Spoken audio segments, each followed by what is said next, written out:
Pass உங்களை பாக்குறதுக்கு காதலர்கள்லாம் காத்துட்டு இருக்காங்க. வரசு உன் லவ்ல என்ன பிரச்சனை? நான் ஒரு பொண்ணை லவ் பண்றேன். அவளும் என்ன சின்சியரா லவ் பண்றான். அவங்க வீட்டுல கல்யாணத்துக்கு ஒத்துக்க மாட்டாங்க. நான் இல்லைன்னா அவ செத்துருவா, அவ இல்லைன்னா நான் செத்துருவேன். நீங்க தான் எப்படியாவது எங்க கல்யாணத்தை பண்ணி வைக்கணும் அசால்ட்டேன். நீ கூப்பிட்டா கட்டின புடவையோட அந்த பொண்ணு வருமா? அவ புருஷன் தான் ஒத்துக்க மாட்டான். புருஷனா? முத போனியே கள்ளக்காதலா? இதுக்கு நான் ஒப்பொழுதும் பாஸ் ஏற்கனவே நாம ஒரு பொழுதுதான் நாம குடியிருக்கிற வீட்டுக்கு 5 மாசமா வாடகை கொடுக்கல.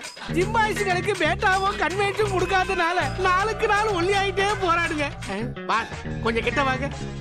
1 கிலோ அரிசி 1 ரூபான்னு போடுறாங்க. அத கூட நம்மளால வாங்க முடியல. இப்படியே அனுப்பிச்சிட்டீங்கன்னா நாம கொலை பண்ணி. ஓப்பனிங் சீன்லயே அவமானமா என்கிட்ட உதவின்னு கேட்க வந்துட்டு உங்களுக்குள்ளேயே பேசிக்கிட்டு திரும்பி போனா என்ன அர்த்தம்? உன் உதவி எனக்கு வானான்னு அர்த்தம். டோன்ட் வரி, என்கிட்ட உதவின்னு வந்து கேட்கறவங்களை வெறும் கையோட திருப்பி அனுப்புற பழக்கம் என்கிட்ட கிடையாது. ஆமா எல்லாத்தையும் புடிங்கன்னு அனுப்புவாரு.